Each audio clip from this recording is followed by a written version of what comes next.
Welcome to Eternal Journey, the podcast.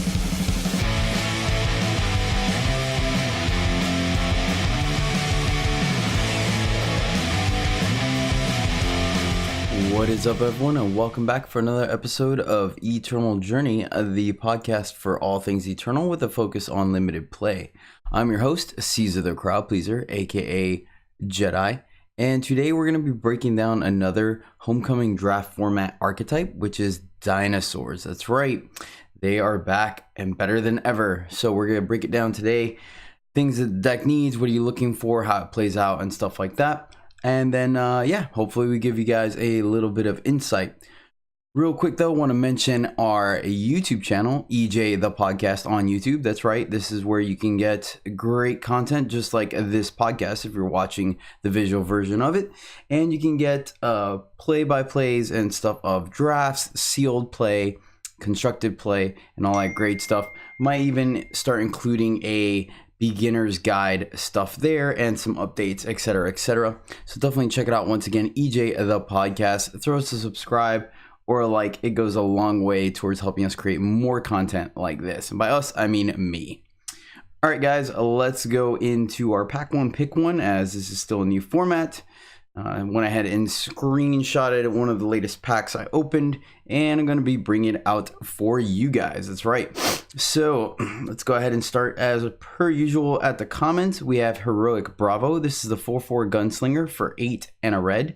It has Overwhelm and Bond, which means that you can exhaust a gunslinger, and this is cheaper by the power or attack of that gunslinger. So if you have a 4/4 gunslinger, you can bond it with Heroic Bravo, and it only costs 4. And when you bond Heroic Bravo, he deals 2 damage to an enemy.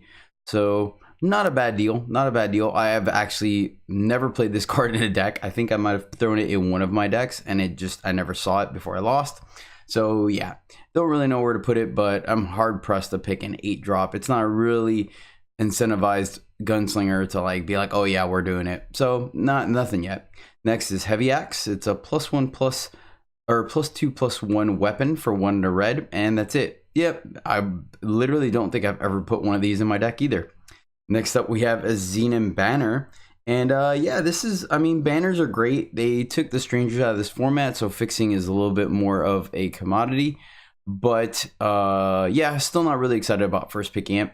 All right, here we go. Here's a card that's worth first picking. We have Extinguish. This is a slow spell for 4 and a shadow. It summons Nightfall when you play it and kill a unit with 4 or less attack. Yeah, this card's great. I think it's fine. I enjoy removal. It gets rid of most things. So yeah. Of note, it is a little bit vulnerable to pump spells, so you have to be careful and typically want to do it when your opponent is empty-handed or tapped out. Next up, we have Predator's Instinct, which actually will go in the deck we're going to talk about today. This is a slow spell for 1 at a time, and it gives a unit killer. Not bad. You want to make sure you have a critical mass of some beefy creatures to make sure you throw this on. I mean, occasionally a 3/3 will do the job, but you really want to be putting this on something that can get rid of one of their bigger units. Once again, this is a little bit vulnerable to combat tricks, but it's not bad removal. But once again, not taking it first pick, so far Extinguish is still the pick. Next up, we have Devour. This is a fast spell for 2 and a shadow, and sacrifice a unit to draw 2 cards and gain 2 life. So this card's good. Don't think it's first pick worthy, but it is good because it enables you to negate a removal spell. For example, if you go into combat, you make a block, your opponent has a pump spell to take out your unit, you can use Devour in response to replace the card that you were going to lose anyways, as well as an additional card. Actually, you break even because you spent a card, i.e. Devour, to do that. So you're sacrificing a card and spending Devour to draw 2. But once again, it negates an enemy removal spell typically, or if you have something like assembly line where you're getting 3 units out of 1 card, and this is really good, etc. But I don't think it beats out Extinguish. So yeah, moving on, we have Finest Hour. This is a fast spell for 1 and a green, and give a unit +3/+3 this turn. This is a fantastic combat trick, very easy to leave up. It's good on defense, it's good on offense. Hard for your opponent to predict it just because of the fact that it's very easy to leave up 1 power. So yeah, this card's great. I actually might lean a little towards Finest Hour just because, like I said, it is extremely easy to play versus Extinguish does require a little bit of work and can be somewhat negated. So I think Finest Hour might be the pick now. Next up, we have our last uncommon, which is Granite Acolyte. That's right. This is a 2/1 Oni for 3 and a red. And when you summon, you play a +2 Iron Sword on one of your units, which is great. This card, it's essentially 2 cards for 1, and it is a great renown trigger, upgrade some of your units and things like that. So I think this card is a solid pickup, but not enough to win over Finest Hour. Finest Hour is still up there. All right. Moving into the uncommons, we have Repulsive Gorger. This is a 7/4 dinosaur for 7 Shadow. And when you summon it, you may sacrifice another unit to give each enemy unit a -1/-1 permanently. This card, I feel like you have better finishers, especially even in Shadow. You have the 5/5 Prowler that draws you a card for draws you 2 cards for sacking a unit.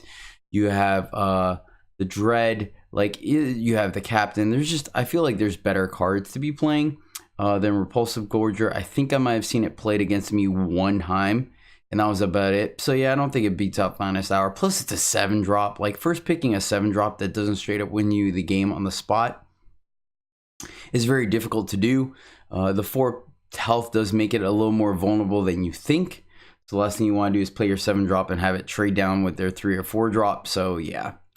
Next up, we have Substitute, which is a slow spell for 1 and a blue. Transform a unit into a 3/3 dinosaur with Overwhelm. If you're really, really hurting on removal, I guess you can kind of count it. But a 3/3 dinosaur Overwhelm is not negligible. Like, that is a unit. So you really want to be using it if you have to on like a straight up legendary bomb or something that you're just going to straight up lose to. But I'd be very hard pressed to put this in my deck. Last up for the uncommons, we have Nesting Ava Sora. This is a Dino payoff, which we'll talk about a little bit, and it is flying 3/3 dinosaur for 4, 1 time, 1 primal. And when you summon, you may is important, you don't have to do it, put a card from your hand on top of your deck. Its cost is reduced by 2. So this card synergizes well with Echo, which we'll talk about later. And a 3/3 flyer for 4 is not bad at all. It's actually a pretty decent rate, even if you don't use the summon ability. And sometimes the discount on the summon is worth, mentioning if you have like a 7-drop and now becomes a 5, so you can play it next turn. Of note, though, it does eat up one of your draw steps. So if you are in need to draw power, you might want to rethink that before you do that. And yeah, unless you're really taking advantage either on like some kind of fate or echo effect, or reducing its cost, you really don't want to do this, because even if you put something like a power on top, you're just eating up a draw step for no reason. It's a good card, but I think for flexibility purposes, we'll stick with Finest Hour. And our rare is Celestial Omen. This is a fast spell for 6 primal, and draw a card from or of your choice from your deck. So it tutors, essentially, if we can coin the magic term or use the magic term. I'm not thrilled about this card. In limited, there is a slight argument. If you have maybe some kind of awesome rare and stuff like that, you can go essentially make 2 of them, but it is taking all entire turn. You're paying 6 power in your turn to go get it to be able to play it next turn. That is a strong enough ability, especially on pick 1, so you don't know what else you're going to open.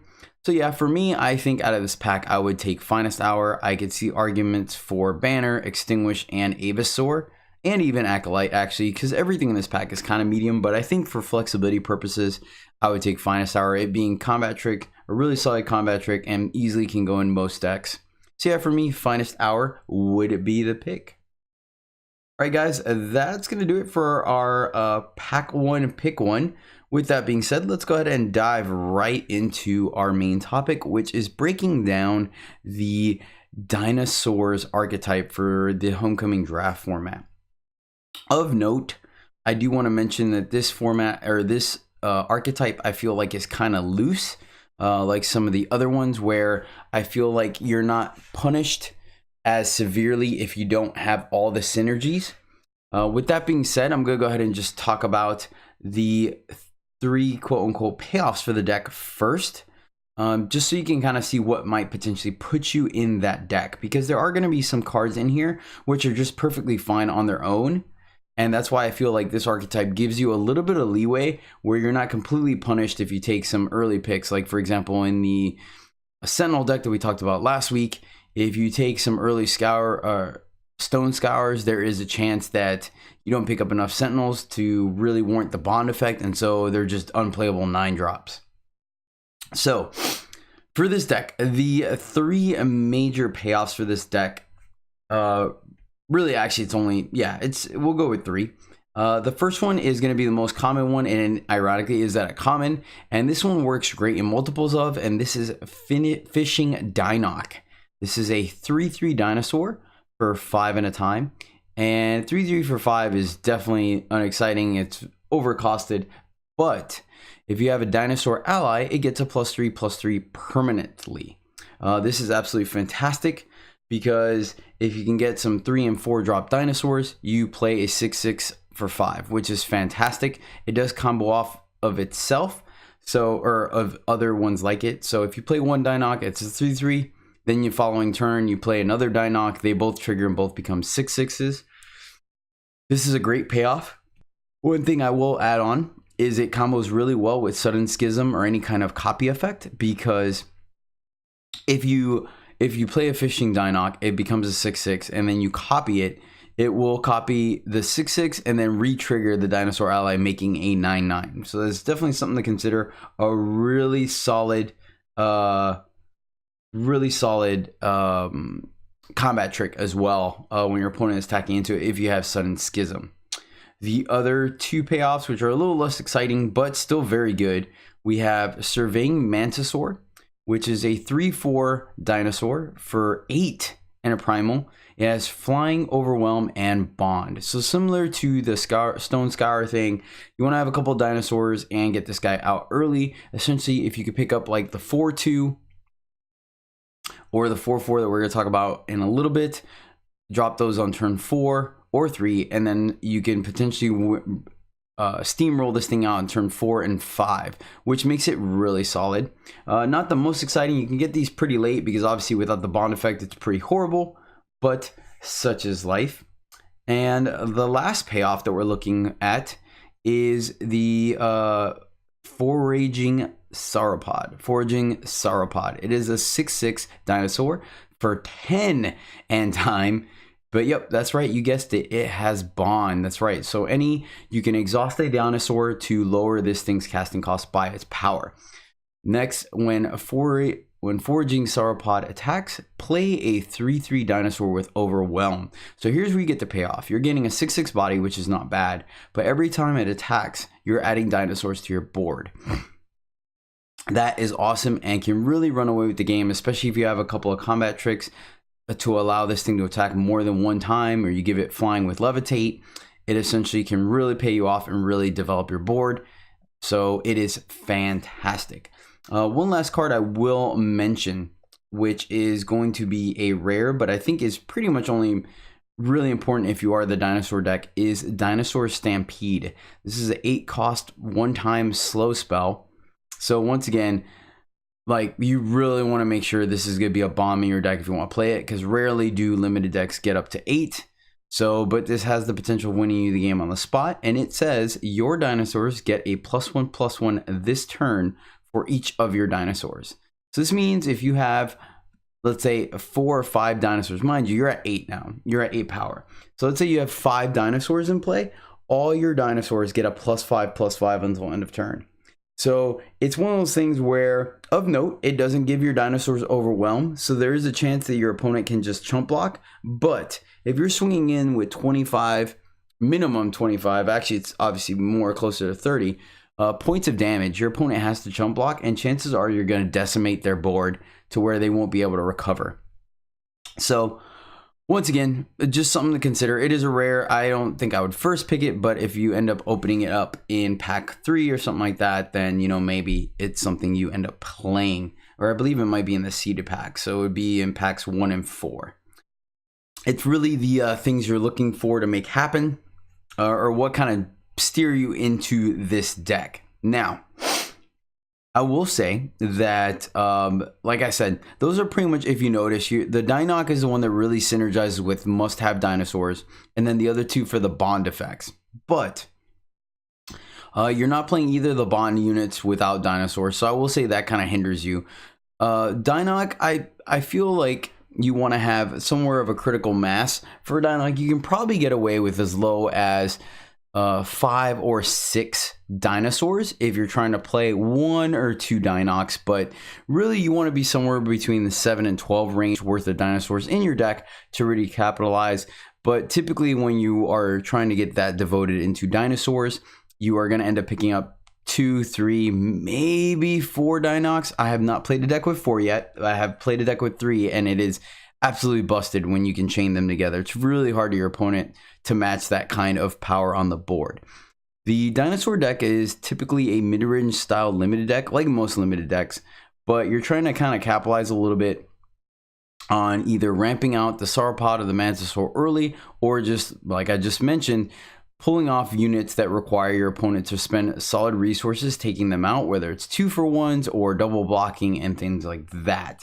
And eventually, if you have a couple of combat tricks, you can out attrition your opponent by just having larger, more efficient units than they have. All right, so let's go ahead and get into the nitty gritty. Like I said, a handful of these units can really, oh, I apologize. There is one more slight payoff card, which actually I'll just get into it as we're going down, because really I don't think it's that great of a payoff, and it's fine if you have it. It's a nice bonus, but if you don't, we'll just go right into it, which is Scale Tender. Sorry to go off beat a little bit. Scale Tender is a 3/3 explorer for 4 times primal, and it has dinosaur ally, create and draw a 3/3 dinosaur overwhelm. So essentially you're getting 6/6 worth of stats for 4 power, or for 7 across, discounted, or the installment plan. You're drawing a free 3/3 is essentially what Scale Tender is doing. So it is slight card advantage. Once again, as I mentioned earlier, a 3/3 for 3 is a solid body. It's not something you're absolutely thrilled about, but it's not like getting a 1/1 or a rat. So it is something to consider. It is 1 more expensive than we typically like 3/3s to be, but I guess they assume since you're drawing the card for free, it is worth it. So yeah, that is Scale Tender. So real quick, like I stated before, the 3 payoffs are the only reasons why you really want to focus on dinosaurs, but it is perfectly okay to take a couple of dinosaurs and hedge your bets a little bit, and then come to realize that you're not the dinosaur deck, but these units are still more than great going into your deck. So a couple of these units I'd like to go over before we go into like the standard nitty-gritty of your deck is 1, Shadowlands Bone Picker. This is a 3/3 for 3 dinosaur for 3 time and shadow, and it says pay 5 to give Shadowlands Bone Picker a +2/+1 permanently. This is a great power sink. 5 is a lot, but sometimes you're okay just playing it for 3 and just letting it sit there. And then any turns that you don't have anything good to do with your power, you can just keep beefing this guy up before he becomes a threat. Once again, he has absolutely no dinosaur synergies himself, but he could trigger those synergies in other units. Mainly, he's just a great body and unit on his own.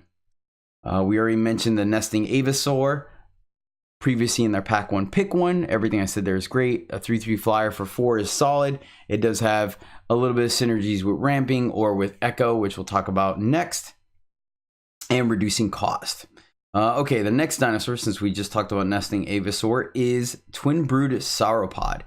Twin Brood Sauropod is a 5/4 dinosaur for 5 double time, and it has Echo. So this is a great card because a 5/4 for 5 is already solid, but the fact that you're able to get 2 of these off of 1 card is absolutely phenomenal. You do have to pay for both of them, so it's 10 power total, but you're still getting 2 really great bodies that your opponent may have a hard time dealing with. They have a hard time dealing with the first one. The second one almost always is going to stick around for a long time. It helps stabilize you, and it is card advantage. This card is just awesome whether you're in the dinosaur deck or not. So as long as you're running time, you should probably run Sauropod. And once again, it combos really well with Avasaur. So you draw 2, then you put 1 back on top of your library, and then you're going to get 2 Sauropods for the low price of 3 power. which is absolutely backbreaking. So that's a really solid combo and something to look at. Of note, they're both uncommons. But yeah, that is a great combo. And once again, Twin Sauropod is great in any deck. Doesn't have to be the Dino deck. Next up, you have Snapping Brush Stalker. It is a 5/5 for 4 for double time. And you're like, wait, that's extremely good rate. So there's got to be something to it. And there is, which sometimes is a downside and sometimes it's an upside. When an enemy spell is played, put Snapping Brush Stalker into your hand. So this card has a downside, which anytime your opponent plays a spell, doesn't matter, it could be Seek Power, it could be a kill spell, doesn't matter what, Snapping Brush Stalker is pulled back into your hand. So you could play it on turn 4, be ahead of the curve. If they do anything, it goes back in your hand and puts you essentially wasted your turn. So that is where the downside comes to this card. But the upside is that you can pretty much block anything that you may worry of your opponent having a combat trick without any issues. Reason being is they attack with their 3/3. They have a barrel through, right? You block with your 5/5 without problem. They have to barrel through their unit to A, try to kill your Brush Stalker, and B, stop their unit from dying, right? Well, when they go to barrel through their unit, Brush Stalker's ability will trigger. It'll bounce back into your hand. Then they'll pump their 3/3, and then it's already considered blocked, and that's the end of combat. So they waste the combat trick, pseudo waste it, and you get your Brush Stalker safe from combat. So that's a really good interaction. I actually like it. It makes me feel like I could put it on the board and just keep blocking, especially late in the game when your opponent is running out of spells. Most limited decks have somewhere between 5 to 8 spells. So chances of Brush Stalker getting bounced time and time again is very low. I mean, it does happen, but I think it's a solid card. I enjoy putting it in my decks. I think it's a great curve, and it works really well with dinosaurs. Of note, well, there isn't really any when a dinosaur enters the battlefield. There is one, I apologize. There is a rare and uncommon flyer that every time a dinosaur enters the battlefield, it gets a +1/+1 error, and I think the dinosaur gets an extra health. So Snapping Brush Stalker does kind of synergize with that as well. And let's see what else I got in the solid units period. We have Cliff Diver Mantisaur. This is a 4/3 dinosaur for 5 primal.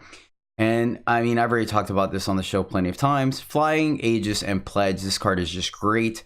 4/3 flyer is fantastic for 5. And the fact that it has Aegis, so your opponent has to technically almost use 2 spells to take it out, is absolutely phenomenal. It is a dinosaur, but once again, you don't have to play it in just the dinosaur deck. And let's see, we have Carnivorous Sauropod. This is the 3/3 for Geneve, which is Fire Time Primal, and it has Amplify 4. Give one of your units a +4/+4. So if you play it with 7 power, you get to +4/+4 one of your units permanently. This card is pretty solid. I'm actually pretty happy with it in this format. I'd be hard pressed to see you do it for 11, but it does come up occasionally. You get to pump up, add 8 or 11 power worth of stats on the board. But yeah, card's great. You will play it even in a non-dinosaur deck. And then obviously some of the big heavy hitters we've seen before. Adaptive Praetor, which is the 8/8 Derpy that a lot of people call. The 8/8 dinosaur for 7 double primal, has Overwhelm, Reckless, and Reckless. And when it hits an enemy player, it gets a random battle skill.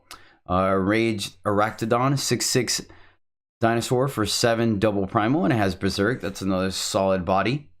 And then Repulsive Gorger is just something to consider, but we're not really thrilled about that. So typically your dinosaur deck is going to be Elysian, which is time and primal are the 2 main dinosaur colors.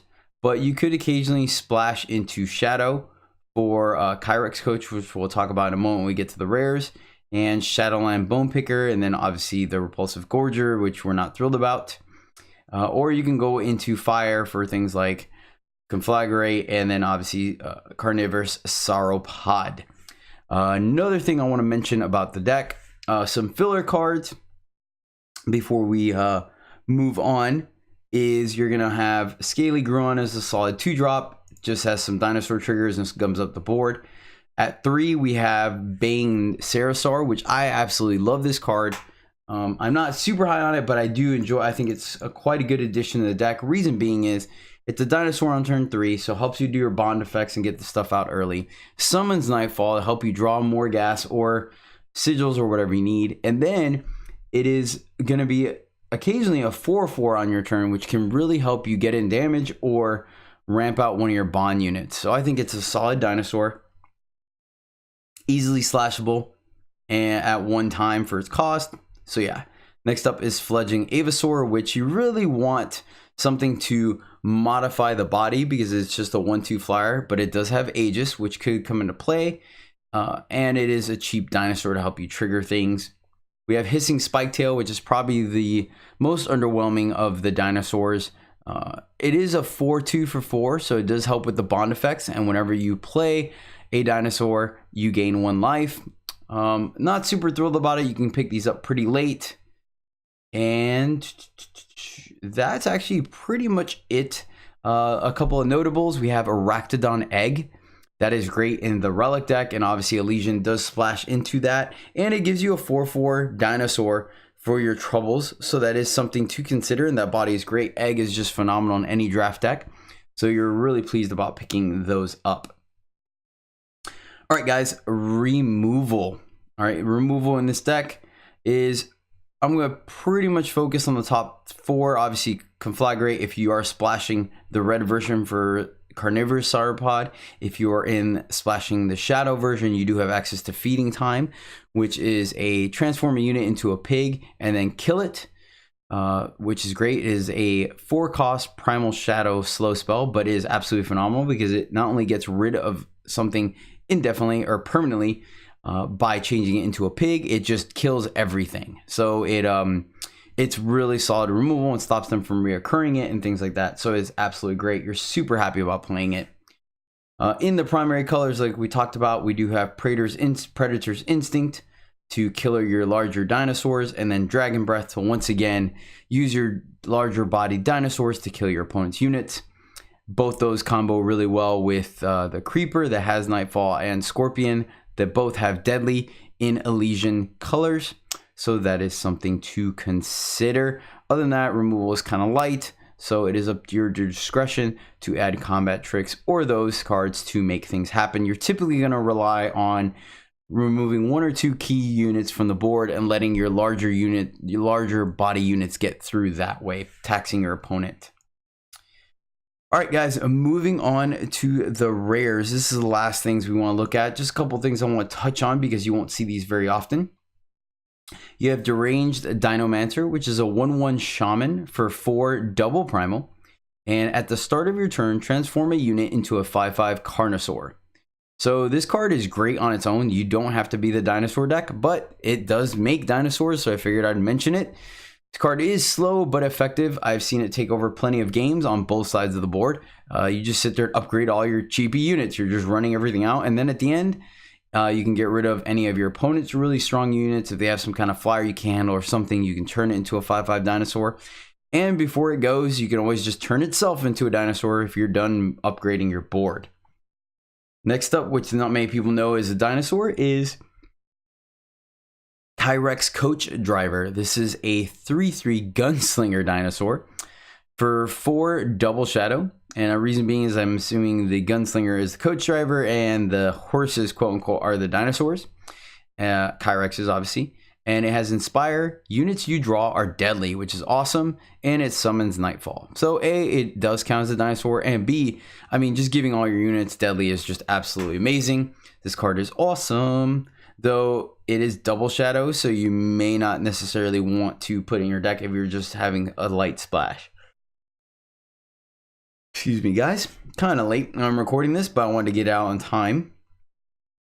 And then the final rare we are going to talk about is Hunting Teriax, which is phenomenal. This card is great. Happy first picking it, even if it is 2 colors, because it typically is a 2-for-1 at the very least and can win games.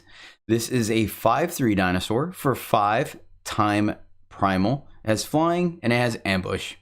So the ambush means that it will come in and typically eat a small flyer when your opponent thinks the coast is clear, or you can bring it in at the end of turn when you're racing and completely throw off your opponent's math. And 5 power in the air is definitely noticeable. so that it can close out the game pretty easily. So yeah, that is the last of the rares I wanted to talk about for the quote-unquote dinosaur deck. But like I said, the main thing that you guys keep hearing me saying is that it is the strength of this deck is that in most cases you can kind of take most of these cards and not feel bad if you end up not being the dinosaur deck, and they will still happily make the cut into your playables.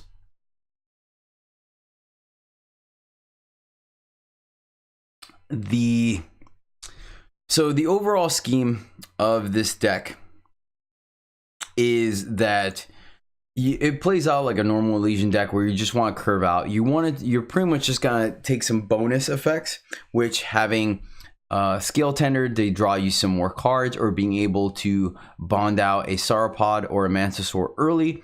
The biggest payoff that I see most people are the Dinox, and that's just because having a 6/6 on turn 5 is really great if you're able to get a Trailmaker early, so you can bring it out on turn 4. That is huge threat and a lot of pressure for your opponent to deal with, and sometimes following it up with another one is just backbreaking to your opponent and they're never able to recover. So that's pretty much the main scheme maneuver for this deck. Very simple, very efficient, limited deck. I've had some success with it. I've seen other streamers have as well.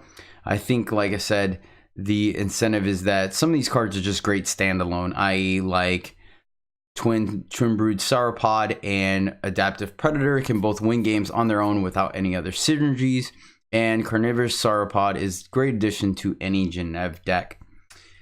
But alright guys, as per usual, these breakdowns or strategy breakdowns are going to go pretty quickly because there's not much to it. A lot of it is just kind of picking the deck and playing it.